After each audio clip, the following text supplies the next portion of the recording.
পটলের যদি এরকম একটা সুন্দর রেসিপি গরম ভাতের সঙ্গে থাকে তাহলে তো আর কোনো কথাই হবে না।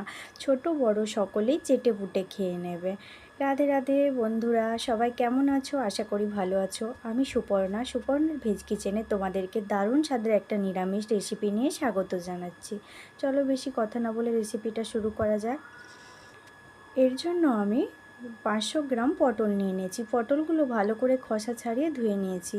আর দেখতেই পাচ্ছ দু সাইডটা এরকম অল্প করে একটু কেটে নিয়েছি, যাতে পটলের ভিতরে হলুদ লবণ ঢুকতে পারে, তাহলে পটলগুলো খেতে ভালো লাগবে। এবার এর মধ্যে অল্প একটু হলুদ আর স্বাদ মতো লবণ দিয়ে ভালো করে হলুদ আর লবণটা পটলের সাথে মিশিয়ে নেব। আমার হলুদ আর লবণটা ভালো করে পটলের সাথে মাখানো হয়ে গিয়েছে। এবার একটা কড়াইতে একটু বেশি পরিমাণে তেল দিয়ে দিচ্ছি। তেলটা দিয়ে খুন্তির সাহায্যে কড়াইয়ের চারপাশে তেলটা একটু ছড়িয়ে দিচ্ছি, এতে পটলগুলো কড়াইতে লেগে যাবে না। এবার এর মধ্যে পটলগুলো দিয়ে দেবো। পটলগুলো দিয়ে একটু নাড়াচাড়া করে নেব।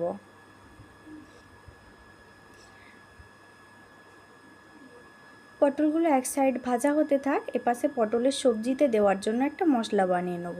এর জন্য একটা মিক্সিং বলে দুটো মিডিয়াম সাইজের টমেটোকে কেটে দিয়ে দিয়েছি।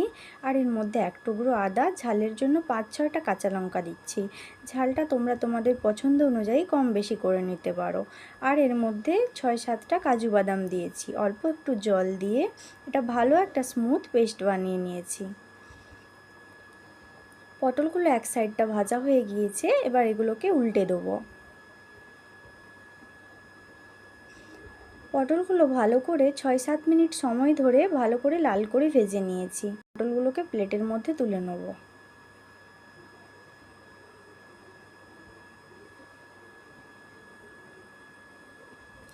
পটলগুলো তুলে নেওয়া হয়েছে। এবার কড়াই যে তেলটা আছে ওর মধ্যে দুটো তেজপাতা, একটা শুকনো লঙ্কা, হাফ চামচ জিরা ফোড়ন দিয়ে ফোড়নটাকে খুব ভালো করে ভেজে নিচ্ছি। এবার ওর মধ্যে যে টমেটোর পেস্টটা করে রেখেছিলাম, টমেটোর পেস্টটা দিয়ে একটু ভালো করে কষিয়ে নিচ্ছি। ওর মধ্যে অল্প একটু মিক্সিং ধোয়া জল দিয়ে দিচ্ছি। জল দিয়ে ভালো করে মশলার সাথে মিশিয়ে নিতে হবে। এবার ওর মধ্যে ছোটো চামচের 1 চামচ হলুদ, 1 চামচ লঙ্কার গুঁড়ো, 1 চামচ জিরে গুঁড়ো দিয়ে ভালো করে মশলাগুলোকে মিশিয়ে নিতে হবে।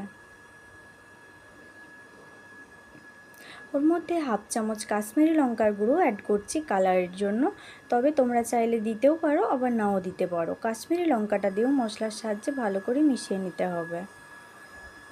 মশলাটা খুব ভালো করে কষিয়ে নিয়েছি। মশলা থেকে খুব সুন্দর তেল ছেড়ে গেছে, দেখতেই পাচ্ছ। মশলাটাকে আরও একবার কষিয়ে নিয়ে এর মধ্যে ভেজে রাখা পটলগুলো দিয়ে দিচ্ছি। পটলগুলোকে দিয়েও মশলার সাথে খুব ভালো করে কষিয়ে নিতে হবে।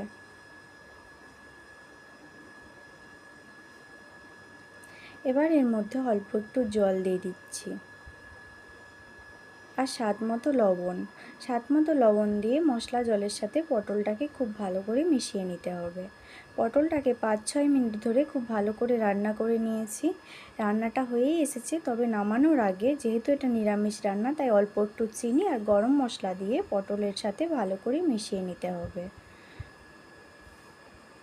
আর অল্প একটু কুচনো ধনেপাতা দিয়ে ভালো করে মিশিয়ে নিচ্ছি। ব্যাস, পটলের নিরামিষ রেসিপিটা আমার সম্পূর্ণভাবে তৈরি হয়ে গিয়েছে। এটা গরম গরম ভাতের সাথে খেতে জাস্ট সুন্দর লাগবে। তোমরা বাড়িতেও একদিন এইভাবে পটলের রেসিপিটা ট্রাই করে দেখো, দেখবে এটা খুব সুন্দর লাগে খেতে। আমার এই রেসিপিটি যদি ভালো লাগে থাকে ভিডিওতে অবশ্যই একটি লাইক করো। আর তোমরা যারা আমার ভিডিওটা ইউটিউব চ্যানেল থেকে দেখছো তারা আমার ইউটিউব চ্যানেলটাকে সাবস্ক্রাইব করে দিও।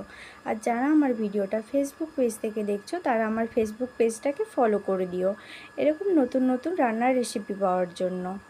রাধে রাধে বন্ধুরা, ভালো থেকো, সুস্থ থেকো। দেখা হবে আবার নতুন কোনো ভিডিও নিয়ে। রাধে রাধে।